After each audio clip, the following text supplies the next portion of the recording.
भद्राय अग्निनेत्राय घोरसंहारः सकललोकाय सर्वभूताय सत्यसाक्षात्करा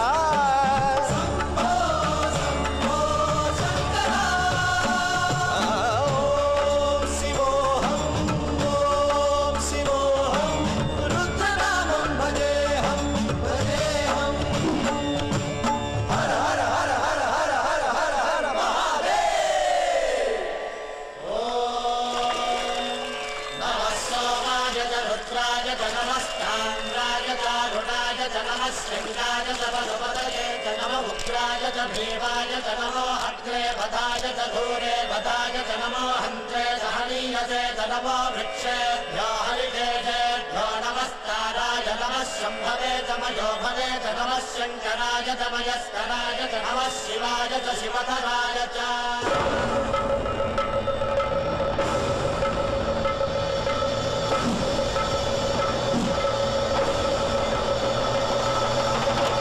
अंड ब्रह्मांड कोटि अखिल परिपालना पूरणा जगत् कारणा सत्यदेव देव प्रिया वेद वेदार्थ सारा यज्ञ यज्ञोमया निश्चला सप्तलोक संरक्षणा सोम सूर्य अग्निलोचना श्वेत ऋषभ वाहना शूलपाणि भुजंग भूषणा त्रिपुर नाशनर्तना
त्रिशूलगात्रम्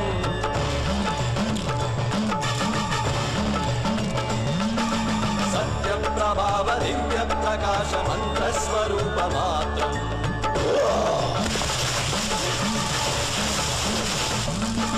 निष्प्रपञ्चादि निष्कलङ्कोऽहं निजपूर्णबोधम् प्रत्यगमाहं नित्यं मोहं स्वप्रकाशोऽहं हं हं सच्चित् प्रमाणमो मूल प्रमेयमो अयं ब्रह्मास्मि ओम् अहं ब्रह्मास्मि ओम्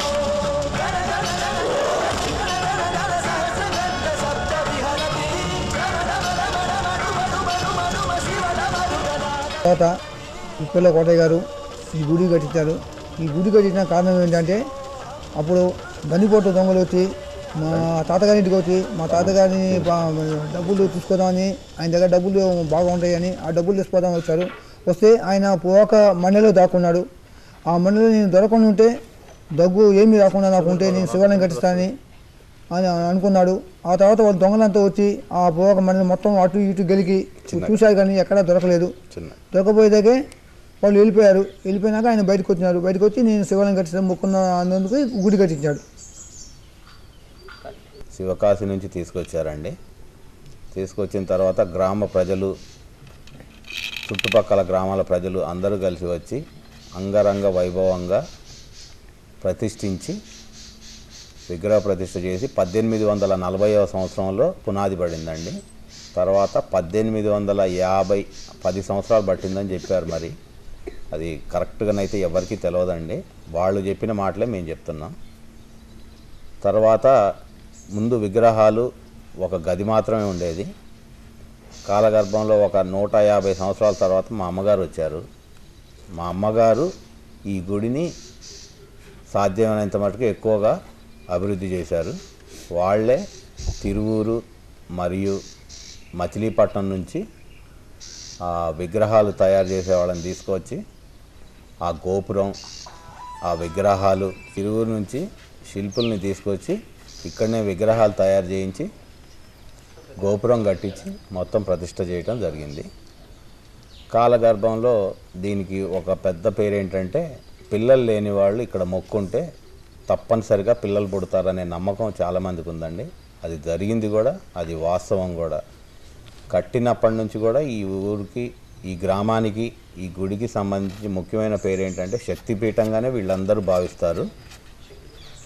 కాబట్టి అయ్యప్ప స్వాములు చాలామంది ఇక్కడనే ఇరుముళ్ళు వేసుకొని ఇక్కడి నుంచే ఇరుముడి సమర్పించి ఇరుముడి వేసుకొని పోతారు అక్కడికి. మన ఈ దేవాలయం మీద నాకు అపారమైన నమ్మకం ఉంది. ఈ మా తాతగారు, మా ముత్తాతగారు కట్టించారు. దాన్ని మేము అభివృద్ధి చేస్తున్నాం. ప్రతి సంవత్సరం శివాలయంలో మనం శివరాత్రి నాడు శివనామం జరుగుతుంది. ప్రతి సోమవారం మనం అభిషేకాలు జరుగుతాయి. ప్రతి కార్తీక మాసం ప్రతి నెల 30 రోజులు నిత్యం అభిషేకాలు జరుగుతూ ఉంటాయి. ప్రతి సోమవారం అభిషేకాలు జరుగుతుంటాయి. కార్తీక మాసంలో కార్తీక సోమవారం నాడు మనం ఈ కార్తీక మాసం మనం ఈ దీపాలు ముట్టిస్తాం. అలాగే ప్రతి సంవత్సరం ఒక నెలలో మనం ఈ కుంకుమ పూజలు జరుగుతాయి. అలాగే శివరాత్రి నాడు శివనామం జరుగుతుంది. అలాగే మనం ముక్కోటి ఏకాదశి ముక్కోటి ఏకనామం జరుగుతుంది. ఇక్కడ శివాలయం పక్కన ఆంజనేయ స్వామి గుడిలో ముక్కోటి ఏకాదశి సందర్భంగా ముక్కోటి శివనామం మరి ఏకనామం జరుగుతుంది. ఇక్కడ ప్రజలు కూడా ఈ యొక్క గుడికి బాగా నమ్మి ప్రజలందరూ బాగా వస్తారు. ప్రతి సోమవారం సాయంత్రం శివాలయంలో మనం శివనామం భజన జరుగుతుంది.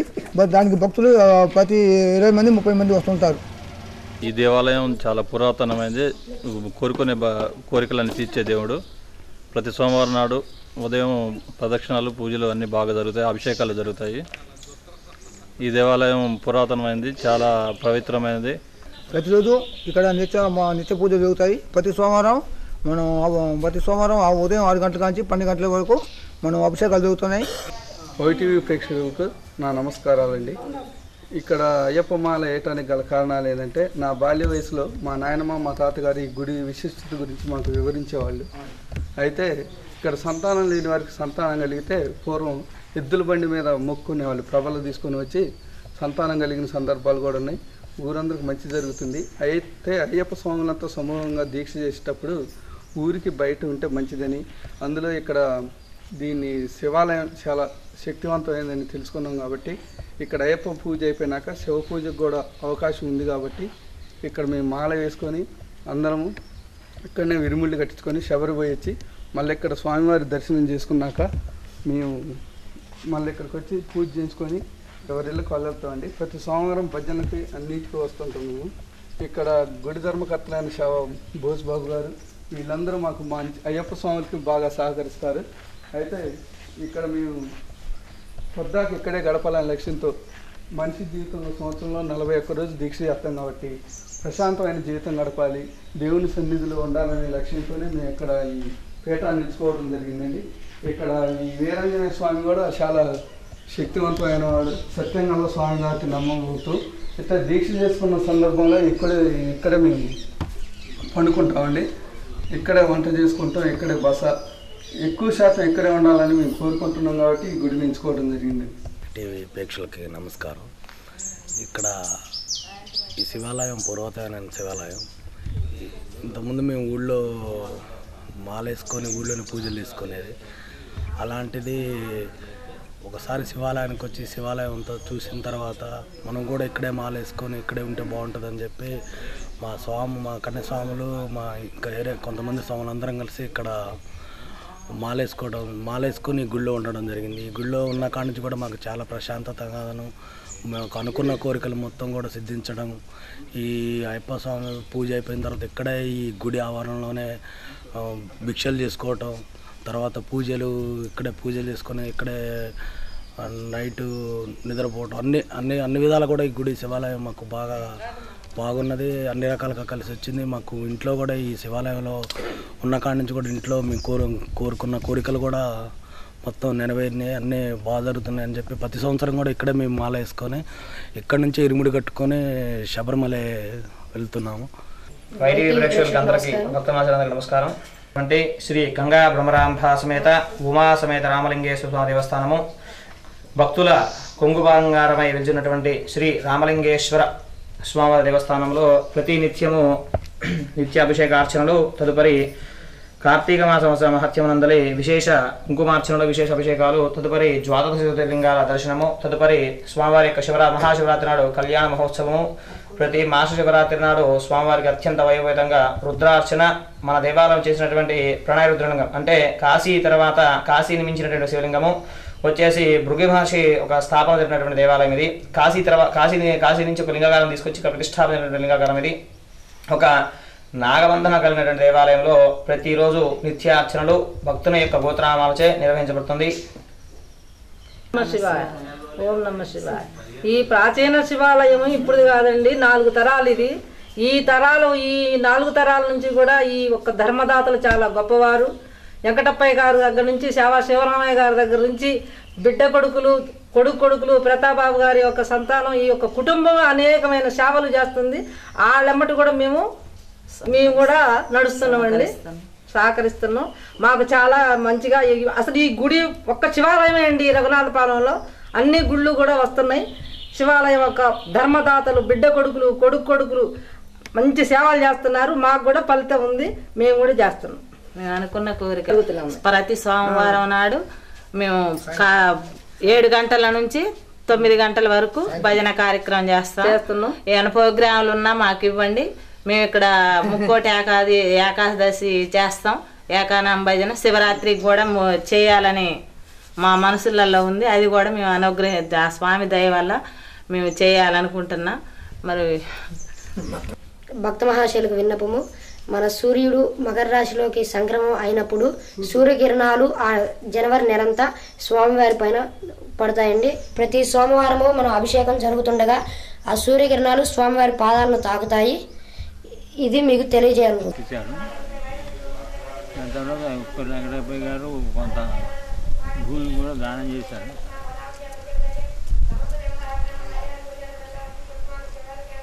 అప్పటి నుంచి నడుస్తుంది. టీవీ ప్రేక్షకులకు నమస్కారం. నా పేరు మాన్కొండ రఘురాం. ఈ దేవాలయం 1850లో ఉప్పెర్ల కోటయ్య గారు నిర్మించారు. వారి హయాం నుంచి ఈ శివాలయానికి ఈ క్షేత్ర ప్రసిద్ధి కొద్దిగా ఉన్నది.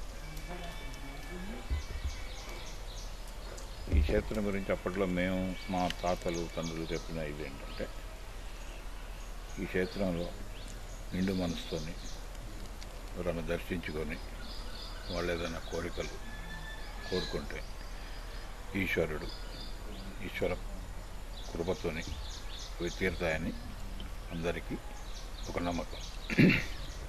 అంతే. ఆ తర్వాత కొన్ని తరాలు గడిచిపోయినాక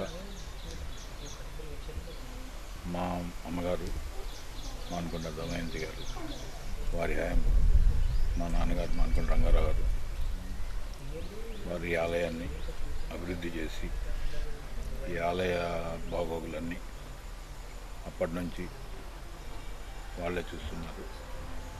మా అమ్మగారు గతించిన తర్వాత మా నాన్నగారు మేము ఈ ఆలయం ఇది పర్యవేక్షిస్తున్నాము. ఈ ఆలయంలో ఇంకా చెప్పాలి అని అంటే శివుడి ఇది ఏమన్నా మనసులో కోరికలు కోరుకొని ఆ కోరికలు నెరవేర్చుకొని శివుడిని ప్రార్థిస్తే అవి తప్పగా నెరవేరుతాయని మా అందరికీ నమ్మకం. ఈ క్షేత్రంలో 365 రోజులు అంటే 52 సోమవారాలు, ప్రతి సోమవారానికి ఒక విశిష్టత ఉన్నది. ఇక్కడ ప్రతి సోమవారం ఇక్కడ వచ్చి దర్శించుకునే శివుడిని మనసారా కోరికలు కోరుకుంటూ శివరాత్రి నాడు ఇక్కడ శివ కళ్యాణం జరుగుతుంది. ఆ శివ కళ్యాణం ఈ గ్రామస్తులే కాక పక్క గ్రామాల వాళ్ళు కూడా వచ్చి దేవుడి యొక్క దైవ కార్యక్రమంలో అందరూ పాల్గొని చాలా మంచి జరుగుతుందన్న ఆలోచనతో అందరూ ఆ కార్యక్రమాన్ని దిగ్విజయంగా ఇచ్చేసి ఆ కార్యక్రమంలో అందరూ పాల్గొంటారు. అనుకుంటా కృష్ణమోహన్ అండి. మా అమ్మ ముత్తాత గారు ఈ గుడి ఫౌండేషన్ వేశారండి. ఆయన 1850వ సంవత్సరంలో బందిపోట్ల దాడుల సందర్భంగా తనని తాను కాపాడుకోవడానికి తాను బ్రతికితే శివాలయం నిర్మిస్తానని చెప్పి దైవానికి మొక్కున్నాడు. అలాగే ఆయన బ్రతకటం వలన తన శివుడి కోరిక మేరకే ఇక్కడ ప్రతిష్ఠించిందని అనుకుంటున్నారు. శివకాశి నుంచి శివలింగాన్ని తీసుకొచ్చారండి ఇక్కడికి. తర్వాత మా అమ్మగారు అంటే మానుకొండ దమయంతి గారు ఈ గుడిని అభివృద్ధి చేసిన దాంట్లో ప్రధానమైన వ్యక్తి ఆమెనండి. ఇప్పుడు మీరు చూసే గోపురం, విగ్రహాలు, ఈ చుట్టూ నాపరాళ్ళు, ఆ కళ్యాణ మంటపం, అర్చకులకి గదులు, ఈ ప్రతి కూడా మా అమ్మగారు చేసిన అభివృద్ధేనండి. ముఖ్యంగా ఇక్కడ సోమవారం అత్యంత ముఖ్యమైన దినం అండి. సోమవారం రోజు నాడే భక్తులు ఎక్కువగా వస్తారు. నంది అభిషేకం ఉదయం 6 గంటలకు మొదలవుతుందండి. అక్కడి నుంచి మొదలు నంది అభిషేకం, తర్వాత ప్రతిసారి శివుడి అభిషేకం చేస్తూ ఉంటారండి. ఇకపోతే ఇక్కడ ముఖ్యంగా ప్రజలు ఎక్కువగా ఇరుముళ్ళ కార్యక్రమాలు, శివరాత్రి, కార్తీక పౌర్ణమి రోజులలో ఎక్కువగా వస్తారండి. కోరికలు తీర్చే దేవుడు కాబట్టి ఇక్కడ గ్రామస్తులకే కాకుండా చుట్టుపక్కల గ్రామస్తులకు కూడా ఎక్కువగా నమ్మకం కలుగుతుంది. ఆ నమ్మకంతోనే ఇప్పుడు మీరు ఇంతకుముందు చూసిన వాళ్ళు గొల్లగూడెం నుంచి వచ్చిన వాళ్ళు ఇట్లా దూర ప్రాంతాల నుంచి వచ్చి దైవాన్ని దర్శించుకొని కోరిన కోరికలు తీరిన తర్వాత ముడుపు చెల్లించుకొని స్వామిని దర్శించుకొని ప్రదక్షిణ చేసి వెళ్ళిపోతారు. నా పేరు నరసింహారావు. నా క్వాలిఫికేషన్ ఎంఎస్సీ బిఐడి. అది గొల్లగూడెం గ్రామం. అంటే రణాపాలెం గ్రామంలోని శివాలయానికి ఎంతో ప్రాముఖ్యత ఉందని చెప్పేసి ప్రజలు చెప్పడం వల్ల మేము కూడా ఈ గుడిని ప్రతి సోమవారం దర్శించుకుంటున్నాం. మేము ఇక్కడికి 6 సంవత్సరాల నుంచి డైలీ వస్తూనే ఉన్నాం. ప్రతి సోమవారం కంపల్సరీగా వచ్చి ప్రత్యేక అభిషేకం చేయించుకుని వెళ్తూ ఉంటాం. ఇది ప్రాచీన శివాలయంలోనే ఆంజనేయ స్వామి ప్రతిష్ఠించబడింది. మేము ఎప్పుడు సోమవారం రోజు కానీ శివరాత్రి రోజు మామూలు పండగల రోజుల్లో ఇక్కడికి వస్తుంటాం. అందరికీ మంచి జరుగుతుంది. ఇక్కడ మొక్కున్న వాళ్ళకి అన్ని కోరికలు